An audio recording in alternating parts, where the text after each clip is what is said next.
네, 안녕하세요 여러분. 더하드성형외과 대표원장 이종훈입니다. 자, 오늘 주제 뭐죠?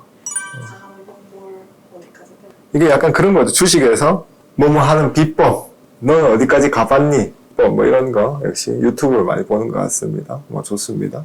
자가누경고를 어디까지 가봤냐? 뭐 오른쪽, 왼쪽 가보기는 다 가봤습니다. 뭐 위에부터 밑에까지 다 가봤는데 자가누경고를 어떻게 떼는가?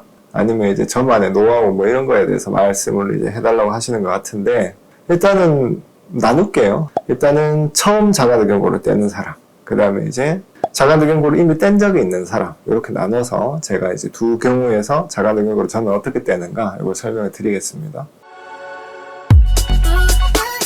일단 처음 자가누경고를 떼는 사람 같은 경우는 상처를 저는 최소한으로 남기려고 합니다. 그게 사람에 따라 좀 다른데 피부의 두께 자체가 이제 조금씩 다릅니다. 그래서 얇은 부위를 뚫고 들어갈 때는 저는 1.5cm 정도 이렇게 절개창을 해서 자가누경고를 채취를 합니다. 그래서 자가누경고를 채취를 할 때 그 작은 창으로도 할 수 있는 이유가 뭐냐면 일단은 우리 눈에 보이는 건 이제 1.5cm잖아요. 그죠? 근데 1.5cm 안에서 빙산처럼 넓히게 되면 그 공간은 좀 광활하게 되거든요.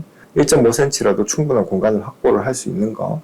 물론 이제 피부의 두께가 두껍고 이제 좀 들어가는 깊이가 넓으면 이제 빙산처럼 넓게 들어가기도 이제 우리가 굴팔 때도 깊이 들어가면 좀 힘들잖아요. 그죠? 그것처럼 뭐 2cm까지도 이제 확장을 해야 될 때도 있는데 보통은 한 1.5cm 정도에서 저는 승부를 보고 그리고 이제 처음 떼는 사람에서 주름이 가장 적게 남는 곳은 원래 주름이 있는 곳입니다. 그러면 이제 자가누경고를 뗄 때 여자분들 같은 경우로 예를 들게 되면 가장 이제 흉터가 적게 남는 곳은 가슴에 주름이 있는 것, 밑주름이 있잖아요. 그죠? 그 밑주름 자체가 좀 저명하게 있다면 그 밑주름으로 들어가게 되면 이제 흉터가 가장 적게 남습니다. 왜냐면 주름이 상처랑 겹치게 되니까 이제 그게 좀 가려지게 되겠죠. 그죠? 그래서 그 밑주름이 있는 거 근처가 거의 한 5번 정도 됩니다. 5번에서 6번 정도 돼서 주로 이제 여자분들 같은 경우 밑주름이 있으면 거기서 떼고 근데 만약에 이제 가슴 자체가 조금 볼륨이 없다거나 밑주름이 저명하지 않다거나 그러면 이제 가슴 수술을 해야 될 필요가 있을 수도 있으니까 그럴 때는 그 밑주름이 생겨야 될 부위보다 좀 더 밑에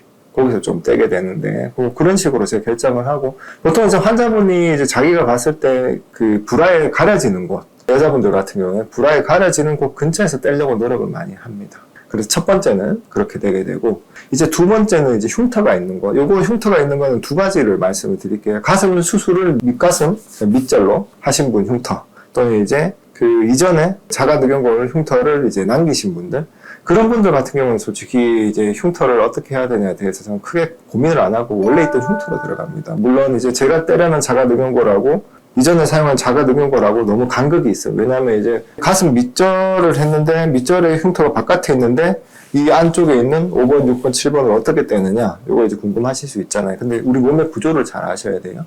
피부가 있으면 지방이 있고 지방이 있으면 지방은 이제 두 층이거든요. 막으로 하나 나눠져 있고 뭐 삼겹살 하는 거 보면 사람은 돼지 비교가 좀 그런데 이제 이렇게 지방에 막이 있습니다. 막 같은 존재가 있고 거기 보게 되면 아주 성근 조직들 마치 이제 가늘게 지나가는 솜사탕 같은 조직들이 있고 그 다음에 근막이 있고 그 다음에 근육이 있고 밑에 이제 연골막이 있고 누경골이 있게 되는 거거든요. 근데 그 근막하고 지방 조직 사이에 그 솜사탕 같은 조직들 있잖아요. 그죠? 거기는 약간만 밀어주면 글라이딩 하듯이 이렇게 잘 밀립니다. 조직 자체가. 그래서 그러면 우리가 이제 예전에 흉터로 들어가서 그 조직까지 도달을 한 다음 거기서 그 글라이딩 되는 조직 자체를 이렇게 밀면서 위쪽으로 올라가게 되면 제 손은 힘들지만 우리가 원하는 곳까지 도달을 할 수 있거든요. 그래서 시야가 넓기 때문에 잘 들어갈 수 있어서 그렇게 떼게 됩니다.